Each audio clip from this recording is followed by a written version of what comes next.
and you're listening to WNHHLP 103.5 FM New Haven.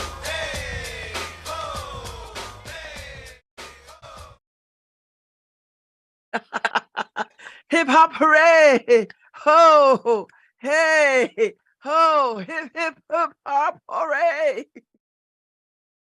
Woo! Happy. What is it, Thursday? It's Thursday already? Morning, beautiful people. Welcome to LoveBabz, LoveTalk. I'm Babz Rawls-Ivy. It's Thursday. I mean, it's Thursday. The week is going by. I put a lot into this week already. Oh my God. This LSAT stuff is whipping my butt. It's like hard, man. And you know, I left yesterday, I left my coach feeling a little, like what is happening? So I don't know. I got to get a better attitude, I guess. I don't like this lighting. Lighting is awful. What is happening here? Better? I don't know. Okay, that's better. That's much better. Better. Because I'm using the tower camera and not my desktop camera. No. So yeah, I'm a little sluggish this morning, but I tell you what, I hung out last night, went to hear Jonathan Berryman speak about the New Haven Heritage Chorale at the New Haven Museum. Although I would have appreciated a concert, but all right.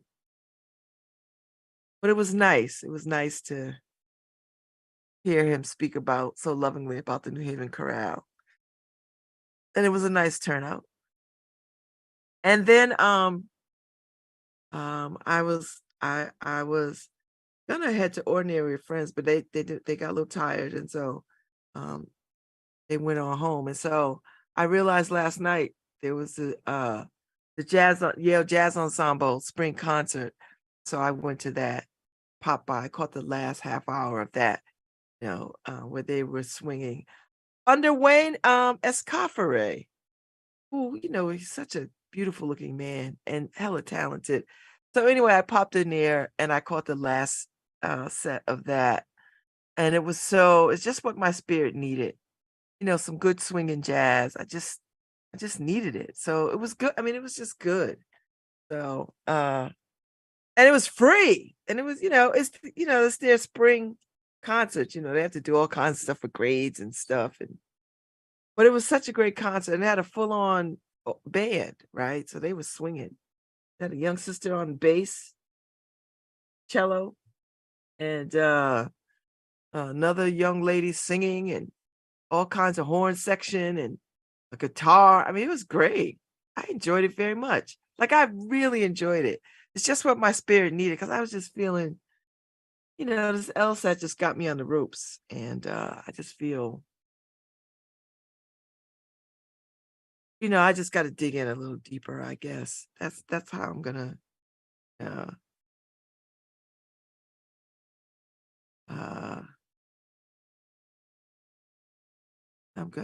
handle that way.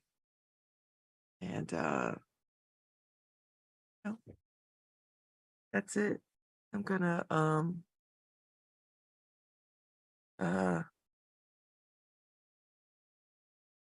just work a little harder at digging deep and doing all the things.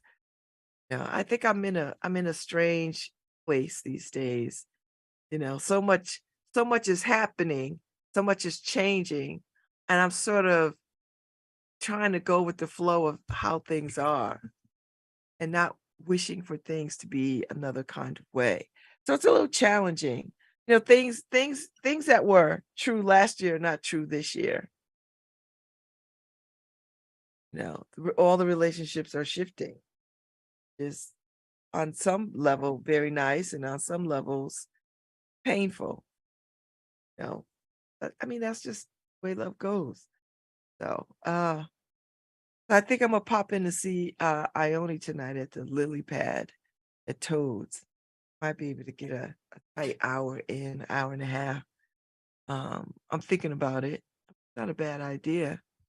Not terribly late. I don't have any I just have a one-on-one with my other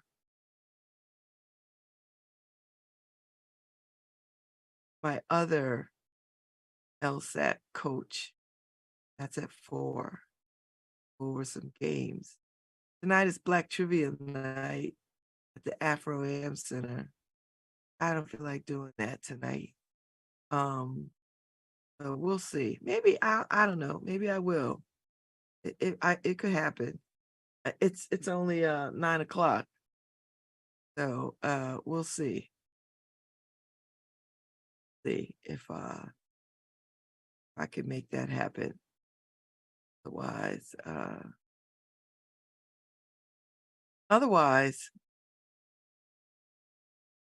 I'll just hang out until Ione concert.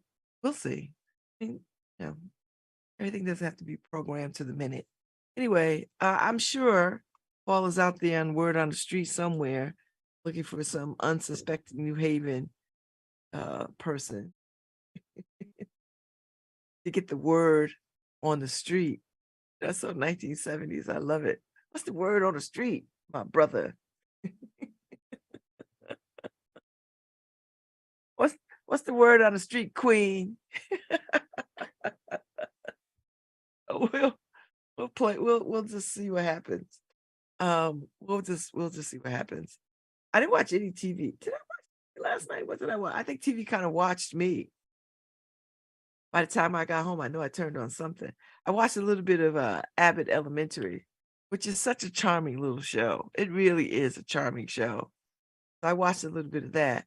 And then I can't tell you after that what the hell I watched. I think it was watching me. I was tired. And I went on to bed. Uh, you know, I don't know what time I went to bed. I don't know what time I turned lights out. It's odd, you know. So I'm a little hungry this morning, but I'm thinking I might run to Sandra's for lunch.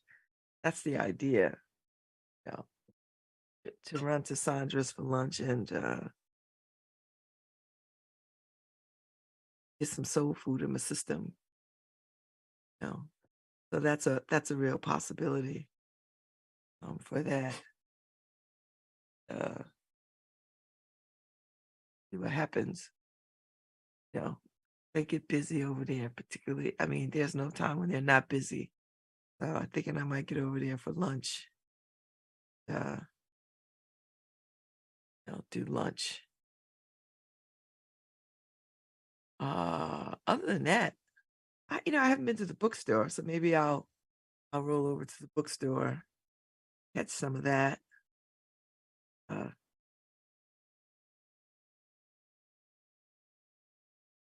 you know, hang out at the bookstore, catch up. I haven't been in there all week. I'm usually in there. I'm usually in there at least once a week, at least twice a week. It's always on my loop. I haven't been in there since last week, since Sunday. I haven't been in there since Sunday. Big Sunday for the talk. Brother, they're talking about his book. It was good. His books. So,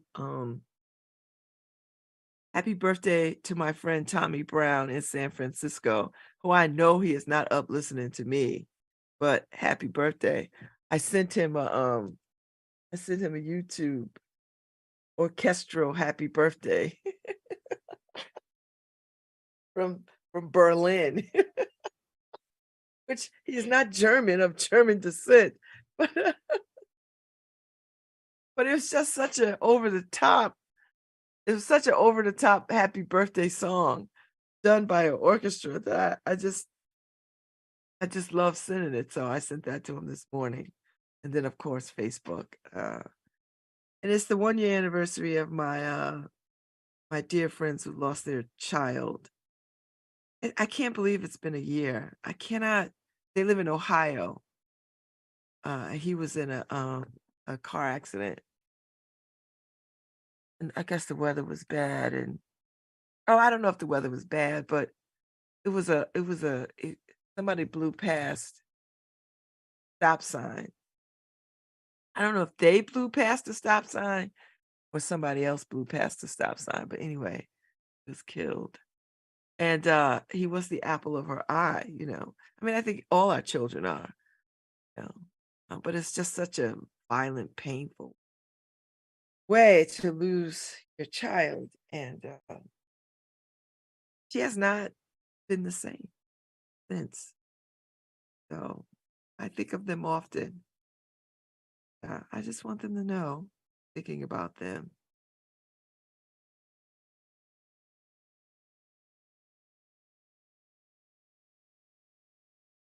I mean, they'll be all right. They got each other uh, because they have each other. I think they can weather this. I feel confident that they will weather this. It takes time. I mean, the fact that it's a year uh, uh,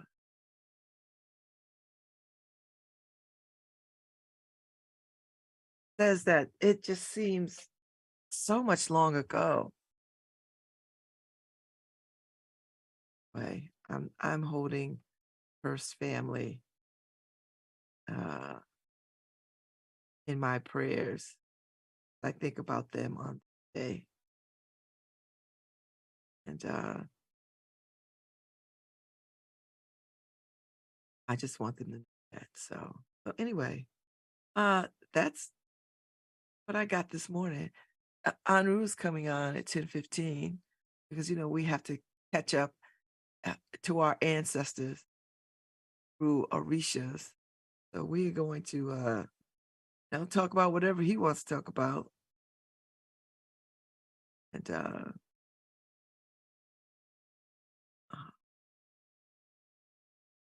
you know I always try to I try to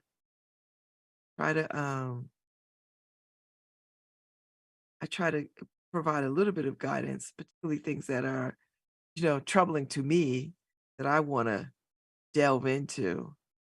So, but you know, that's just me. That is just me.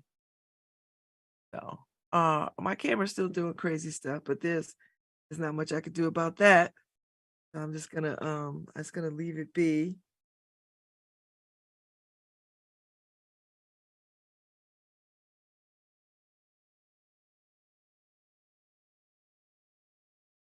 Thing. Ah, just get through the day. That's it. See, look, it looks good now. I don't know. I don't know when it you know changes. It does its own thing. Not much I could do.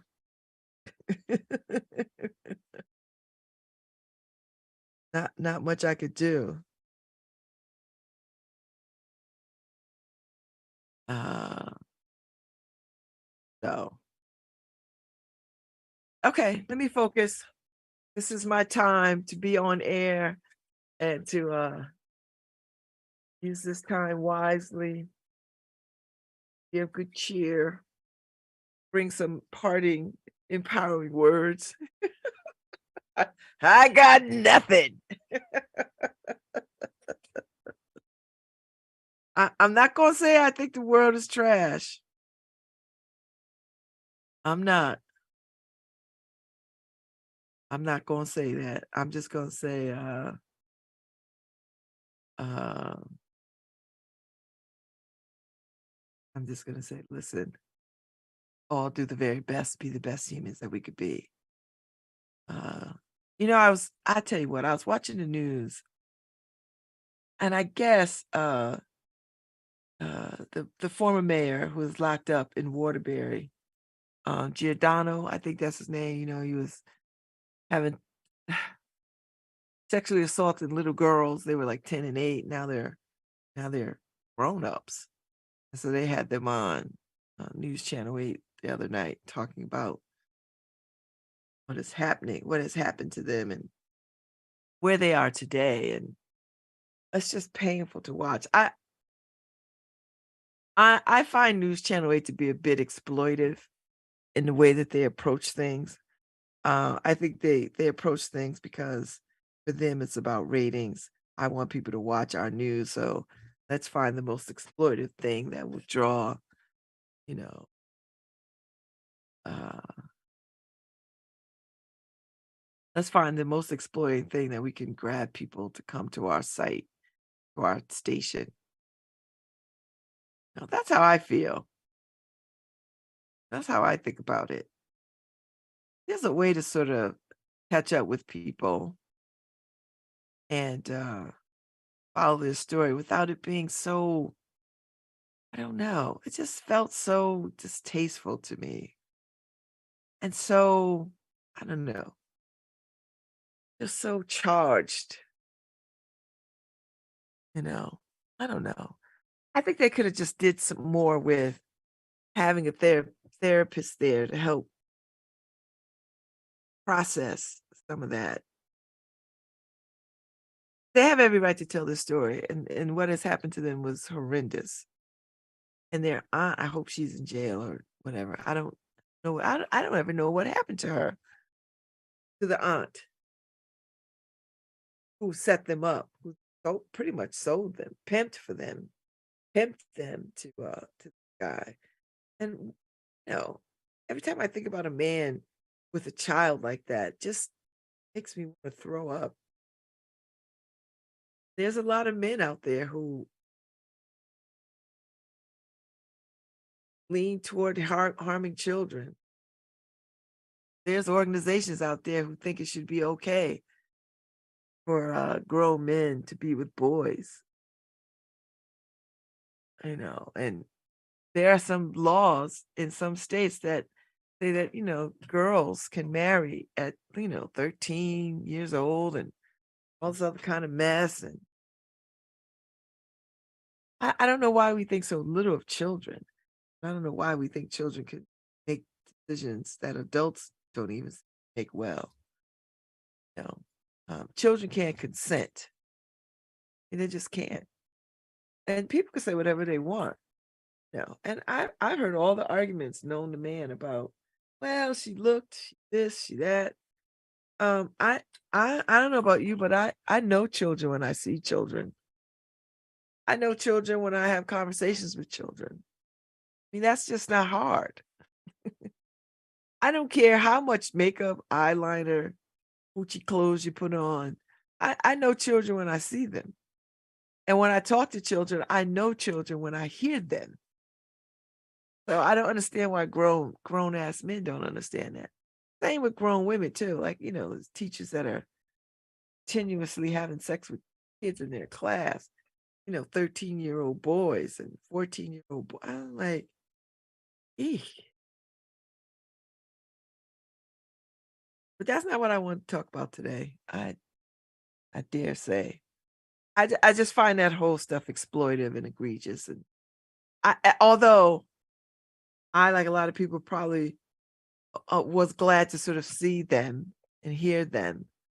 But I want them to be further along in their progress around this. So it just sounded like there's still so much. And I don't say this because I think there shouldn't be any anger. I'm not saying that at all. I'm just saying I get what exploitation looks like when when people are being exploited. You know. So I don't know if it's a two-part series or if it was just a one-off or whatever, to see what happened to them, hear more about what happened to them in their story. I don't know. I didn't really pay attention to it last night, a little heavy. So. And by the way, I was up at I went up to the Cheshire training because the Department of Corrections had a new class of correction officers, and so Charlie Grady, who does hang time in the Hall of Change, works with them, and so it allows us to go and speak to the incoming class. That's what we do. We speak to the incoming class, and just not so much to sort of give them a sense of humanity, but just maybe to re to reemphasize to them that they are not the uniform that they put on, that they are a whole person, that they are people of integrity before they put on these uniforms. That the uniform is not a superpower, that the uniform doesn't come with additional powers, and it certainly doesn't come with the right to be inhumane. Like putting on a uniform is not a right to treat somebody else like trash. That's the overarching message. And I think the second part is that people get out and people get to and you could people get out whether you are good to them or not good to them, whether you accept the fact that they're in your care or not. And I think correction officers have to sort of see that the folks that are serving their time are in their care. That's how you have to sort of see that. Like they're in your care. Yes, you are guarding them, I guess, on a lot of levels. But even in guarding them, you have to understand that they're in the care of the state, and you are an agent of the state in your capacity as a corrections officer. So you don't have carte blanche to just treat them any kind of way, and to dole out what you think is punishment because you don't think that they suffered or served enough time. That is not your duty or charge. So anyway, they had pretty big classes, and it was really nice to sort of have the opportunity with three other of the grade 8 folks to talk about how we think they could be better people, and not so much how we think they could be better people. I'm not assuming that they're not better people. I think just to let them know that this is hard work, necessary work, I imagine, and that they get to decide how and who they want to be while doing this work. And the suggestion is not to put themselves in harm's way. That is not ever the suggestion. But it does. But we do invite them to think about every action that they take when they are on their jobs on how to be with um, incarcerated people. As I said to them, I said, um, your momentary interaction can make the difference. Like, you know, if you're going to do more of the I'm against you, I hate you kind of thing, then that might be problematic. You know? And if you don't like up close and personal people things, then you might want to reconsider that line of work. Even though I know the pay is good, the benefits good, all that kind of stuff. You might want to consider another line of work because maybe that doesn't suit you. No. So anyway, it was good. The commissioner showed up yesterday. It was nice to see the new commissioner. I don't know him. I didn't know him like I knew like I knew Commissioner Cook, and then Commissioner Simple. But it was a nice day, nice nice time spent, um, and it keeps me connected to the grade 8 hall of change folks. So it was really nice to do that. And I came on back to New Haven, did some was at the paper, and then met up with my LSAT coach at the law school at Baker Hall, which is beautiful. So Baker Hall, my friend Sarah uh, was one of the deans over there, and she was charged with the project of um, filling the space with artwork, and she did a beautiful job. The pieces that she picked, It just really warms up the space. The space is gorgeous. It is classrooms and study halls and common areas and private areas. It's very beautiful. So, very beautiful space. So anyway, I was over there. I got to see more of the space yesterday. Uh, but it was nice. Oh, here comes Paul Bass with Word on the Street. Good Good morning, morning. Babz. How you doing? I'm good. How are you? Good. I'm on Nickel Street with somebody who does some of the quiet work every day in New Haven that makes this the kind of city we love. Her name is Pat Tynan, and she's on her way into work at Iris. I see she got her Dunkin' Donuts, and that's Babz, our host. Hi, Babz. Hi, how are How's you? your day going? Oh, listen, it's good now that I get to see you and hear what you do. Okay. So, Pat, what's the word on the street? What are you up to today? So, as Paul said, I am a employee at Iris. I'm specifically an employment specialist, so I'm going to help people find jobs, particularly refugees, asylees. And so I work with employers and I work with our clients every day. And Iris is the group Integrated Refugee and Immigration Services, Correct. which is sort of a national leader. When a lot of states were closing their doors and communities years back, they were right out in front and helping people settle here. So, Pat, how did your day start? Like, what did you do when you got up this morning? So when I got up this morning, I got organized. I brought my I'm a paper girl, so I have a lot of piece notes in here. I see you got a Cole Haan. Yes, What is my daughter works there, so I got a good deal on it. So Oh, I need the hookup. I need the hookup. I love Yeah, it puts- Kohan.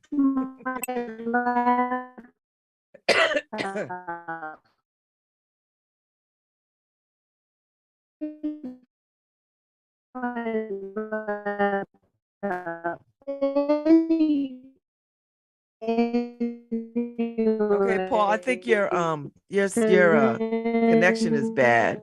I went to Dunkin' Donuts to get my day started. And what do you get at Dunkin'? So this is a large. With the connection. Okay, it's better boy. now, but I'm sorry, I you can't didn't. hear us? You can hear I us? hear you now. I couldn't hear what she talked about because it dragged out. So So Pat said she got up at 5 in the morning and had calf. So on her way in, she got decaf, I guess, not to be turbocharged. Is our connection okay now, Babz? yeah, it's fine. Yes. Yeah. So now, how do you get up at 5 o'clock if you come to work at 9:30? Well, because I like to ease into the day. I listen to NPR. I mean, silly business, but I mean, I like to know what's happening in the world. So, and I just ease into the day, get organized, and come to work. Do you have other parts of your routine when you get up besides this in NPR? Do you meditate? Do you have breakfast? Okay, so normally I do my routine of lifting weights, sit-ups, things like that. I try to be very diligent about that because I just turned 65 and I'm trying to maintain at this point. Did you do it today? I did not. Tell me about that. Only because we have visitors here at Iris, so I really did some preparation work instead. Now, the whole idea, I know that because, I'm in the same decade as you are, and so a lot of people in my life, and I'm not one of these people, but some of these people really feel it's so important to have that exercise routine, and I admire it. But there's also guilt involved when you miss. Like, I noticed you were hesitant to tell me you didn't do your routine this morning, as though this was somehow a reflection on Pat if she didn't lift her weights this morning, which, of course, rationally doesn't make sense, but it's a very human feeling. What is that about? I got a Fitbit for my 65th birthday, so I'm trying to walk more. The 10,000 steps you're supposed to do, and if I'm not working, I can easily do 10,000 steps. You have the time to take a walk, but normally midday I get a reminder and say time to get up and get moving because I'm at like 2,000 steps. So that's guilt. I'm like try very hard to keep that. And also, I think to me how like personal exercise becomes something about our self-worth rather than just a tool we use to have the life we want. I agree. I don't know. I didn't mean to make a philosophy thing here. True. It is. So it sounds like it's a big day. The reason you didn't do your regular routine is because you're preparing for an unusually big day. Yes. And what is that day today? So Iris is having some visitors to our office, the regional office of refugee resettlement is coming, 2 members of their staff, as well as our state refugee coordinator, just to you know, they come in periodically to touch base with us, review some cases, make sure, you know, services are being provided adequately, and, you know, to help us with any problems we might be encountering. So what did you have to do special between 5 and 9 to get ready for that? Well, so I was just thinking about what we have accomplished, right? Like, just we're probably, maybe our group, the employment team, is going to have time with these people, so they're going to ask us about the specific cases, but then also maybe some initiatives or progress we've made over the last, you know, visit. And so I just wanted to get my head organized. And you know about what you know what that made me think about, Pat? Is that so many of us in our lives every day, we're working pretty hard. And we do a lot every day, and it's kind of hard to keep track of what we did a week ago, 3 days ago. When I talk to my reporters or the Babz who does the radio, I say sometimes we got to stop to remember that we did a story we cared about or a show we cared about 3 times last week that we've already forgotten about because the day-to-day goes on. Is that similar to what you're talking about? Do you help a lot of people every day? And does this kind of periodic visit help you take stock to remember why you're doing what you're doing and have some kind of feeling of how it matters in a big picture? Exactly. I have to say that's really it, because, you know, a lot of times you're reacting to situations.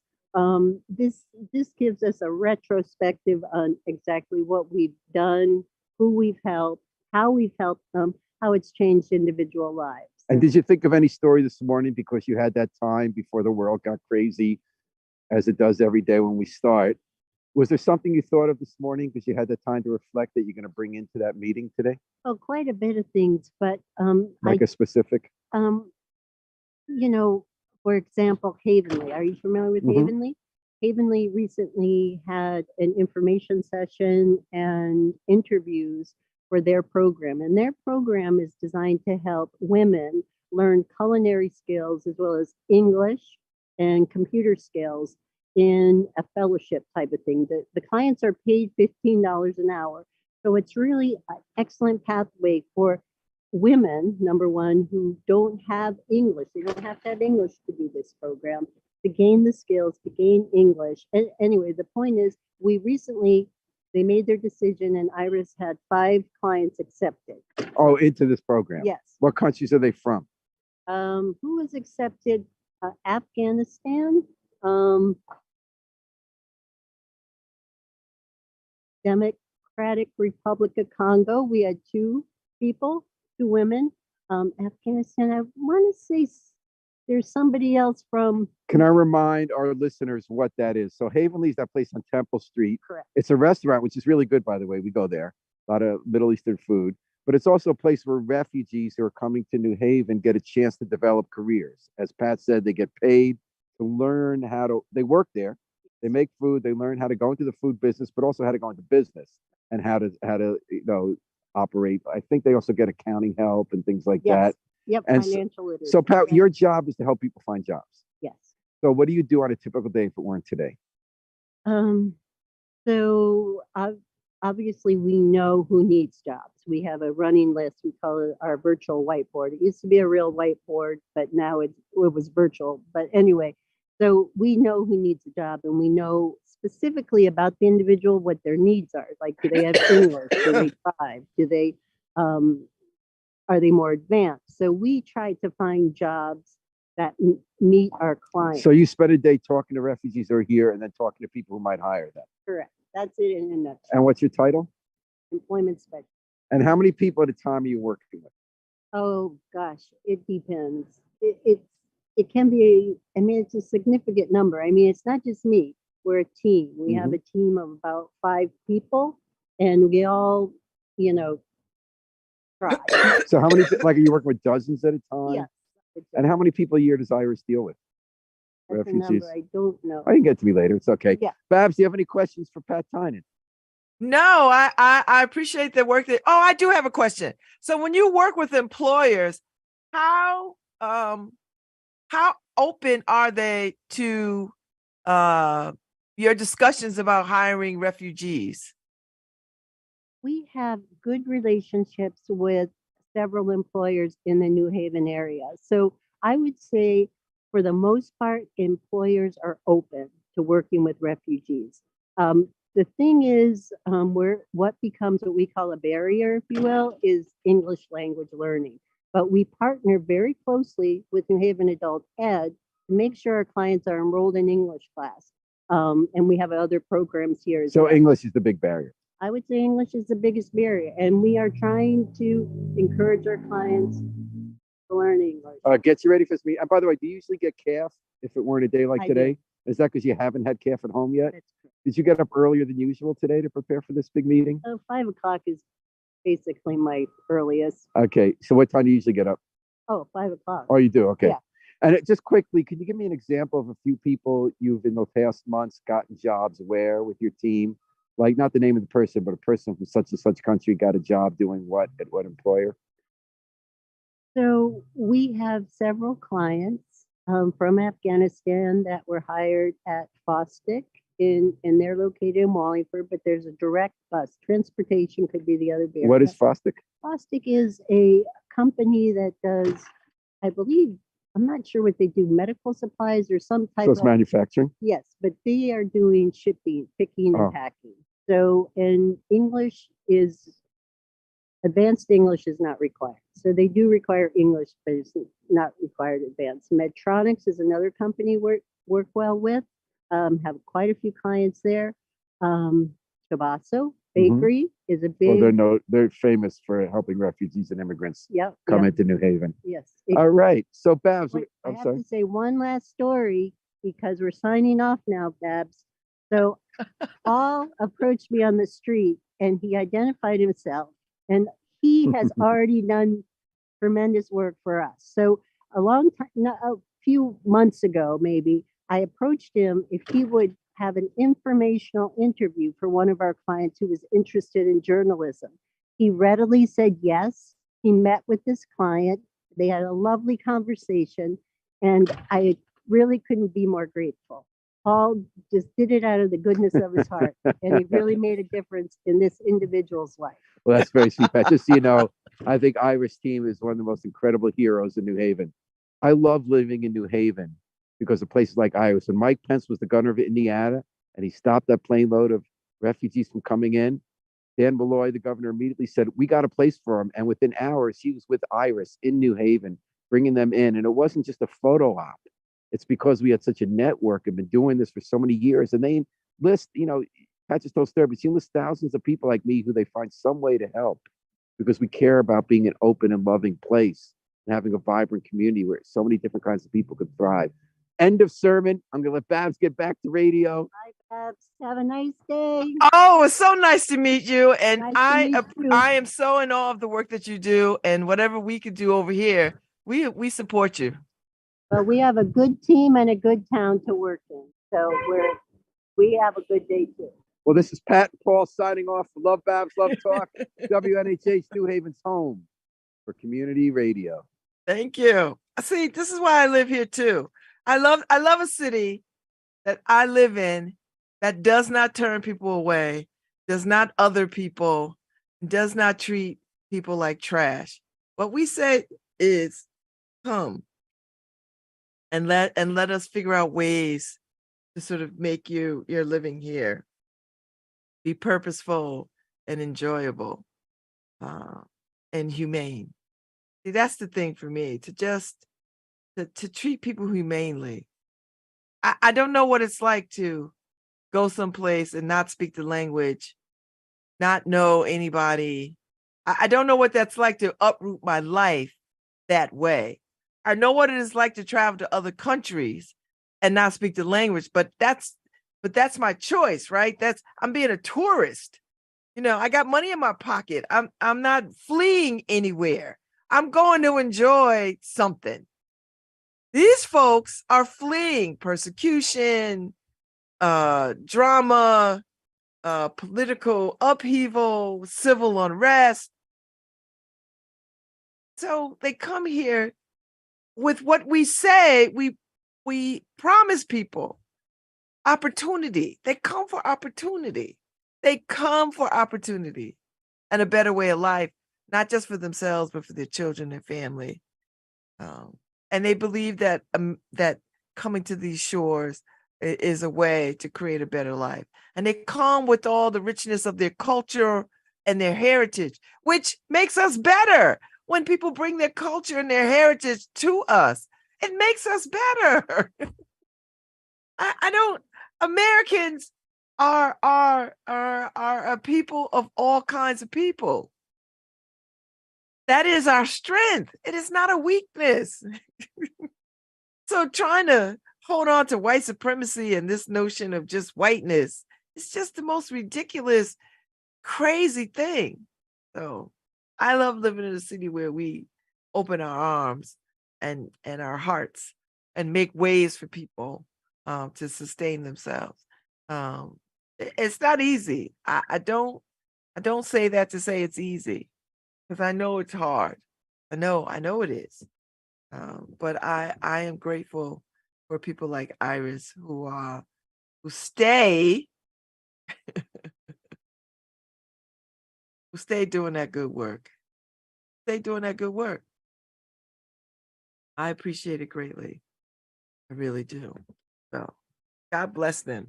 And I'm sure if you're listening to me today and you heard word on the street, and Paul put a tagline to say, if you want to help continue the work of Iris, here's how you can do that link.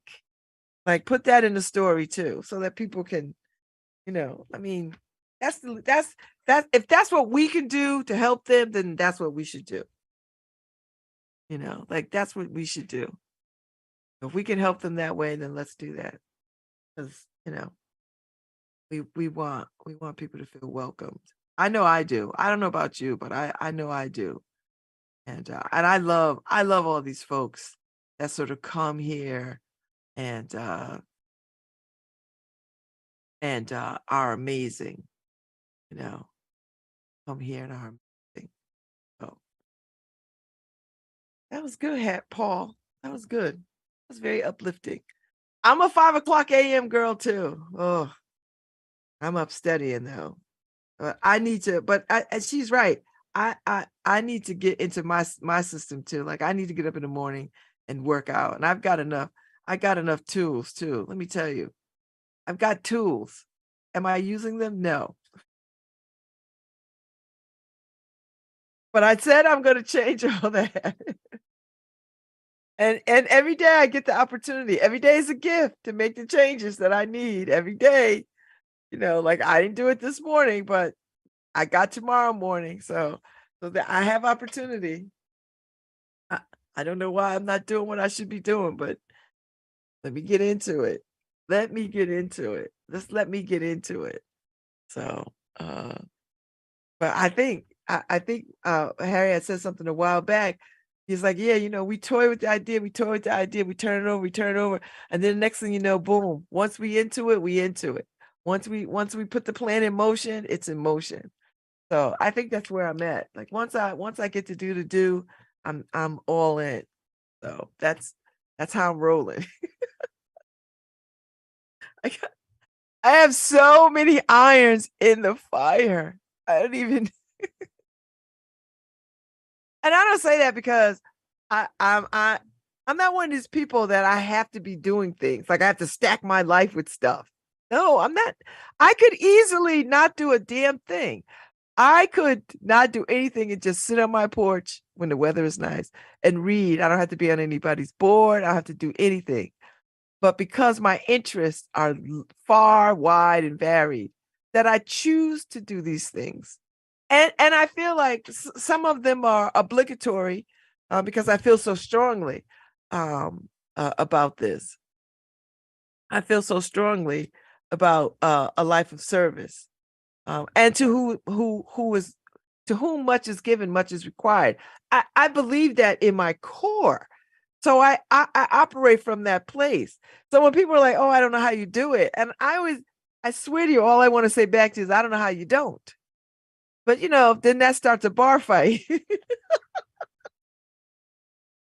And I've long since given up bar fights. So, when people say all kinds of ridiculous things to me, and a lot of it, I just like, I let it go over my head because because I know how stupid people can be. I'm not contemptuous of people. I make space for the stupid. That's it. I know how stupid people can be. And I used to fight back against that. I don't anymore. I just allow it to like fall where it falls, and I just get out the way because I don't have the I don't have the bandwidth for a lot of things. And I think it's because I've grown up. You know, I'm growing into walking into 60, right? Like you just grow into your life and you realize if you're lucky that you get the lessons that you need so that you become. So that's where I'm at. So I let a lot of the foolishness roll off my back when people say, you know, all the crazy stuff to me, or people come up to me and they're like, so they'll say stuff like, I could never color my hair purple. Yeah, you could. What do you mean you could never? There's no such, it's not a hard process. I don't have to walk to India to get dye. I just go to Kay, she colors my hair. Anybody could do it. And dye isn't permanent, it grows out. That's number one.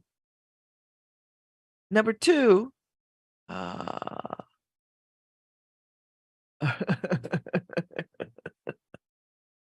yeah, one of the penalties of refusing to participate in politics is that you end up being governed by your inferiors. You damn right about that. Baby, if that ain't the truer words by Plato, I don't know what it is. And Plato was like a gazillion years ago. He was a philosopher from a gazillion years ago. So yeah, so I just let people. I used to fight back on that kind of stuff. Like if people's like, "Oh, I'm not into politics," I like, but you are, because politics affects your everyday practical life. And if you don't have no say in your everyday practical life, what are you even doing? Because I think people just say stuff without real thought, and that's a lot of it. Oh, I don't get involved in politics. Yes, you do. When people make decisions about how you are in the world, that's politics. And if you don't want to let them know that you find this unacceptable, then that means you're accepting it. And you can't get in your circles and talk about this without action, because otherwise you're just whining. And I get it. Sometimes you just want to whine. Sometimes you want to kvetch. Sometimes you just want to bitch. I get it. But if that's your pattern for everything, then what are you doing? Nothing. So, so maybe you don't want to go and public speak in front of anybody's hearing. You can write a letter. You can write a letter. They have form letters all over the place. Like you can just sign your name if you think you don't have the ability to convey your thoughts. You can just sign a letter. Or you could just send a postcard and say, you know what, I hate this. And I hate it for bullet point, and send it. I mean, you could do that. You could do that to all leadership. You could do it to the president of the United States. You could send a letter to Joe Biden and say, you know what? I don't appreciate this. And guess what'll happen? They'll write you back and address this. So I'm just saying, we are not in this country without tools. We're not Brazil. We're not these places where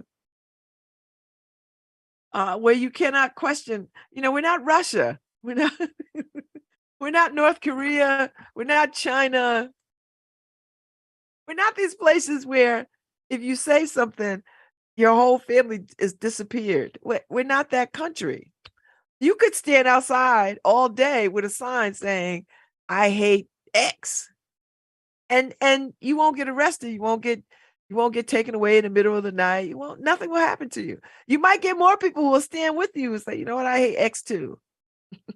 You can literally say, I hate X. That is your freedom of speech. And you might get people who will join you in I hate X. I don't know. I'm pretty confident that if you hate X, there's a couple of thousand more people who hate X too. Y'all come together and hate together. I'm just saying. We have opportunity here to hold people accountable, to raise our voice in solidarity or dissent. Do you understand me? We can raise our voice in solidarity and dissent. You know, I can say, I think our mayor of New Haven is mediocre and is not right for this city at this moment in time. I'm just saying. Oh yeah, we can love together and be positive. Yes, I believe we are there's more positive in the world than there is negativity. Believe it or not, I think more people love each other and act in loving ways than they are in opposition to that. I believe that. I think we find a way to sort of stay in the place of looking at the negativity of things, because that seems to be more attractive. That gets people more juiced up. You know, when you stand in a place of love with people, that's kind of boring. There's not real excitement in that for people. You know, that's when you see religious people, how calm they are, not zealots. I'm not talking about the zealots. I'm talking about just basic everyday sister so-and-so, the nuns, Muslims, all people who are peaceful, not the zealots, not the ones who are out there, you know, the sky is falling, hell is coming, you're going to go to hell, blah, blah, blah. Not those people. Those people are different energy. But we've all been in the presence of people whose quiet resistance is quite moving, and few people have that ability to have quiet resistance. You know, so I'm just saying, we're gonna take a break in a few minutes, but I'm somewhere in between. I'm growing to be more quiet in my resistance and less loud, but I like being loud. I take up space. I don't mind taking up space. I have a voice. I use it. I'm not afraid. Nothing can be done to me that has not already been done. So I don't walk in fear about anything. You know. So anyway, I'll be back with Anru, so we can talk about the ancestors and work on our Orishas. I'll be back. Hi, this is Babz Rawls-Ivy from New Haven, Connecticut, and you're listening to WNHHLP 103.5 FM, streaming live at newhavenindependent.org. While COVID may not stop a baby's heart, isn't a child with a rising fever, cough, and chills enough to make your heart skip a beat? Children are 19% of reported COVID cases, with higher rates in Hispanic and Black children. Vaccinated 6 months to 5-year-olds are 80% less likely to get COVID, which means 80% healthier New Haven 1-year-olds and 100% happier New Haven parents. To learn more, visit nhvvax.org.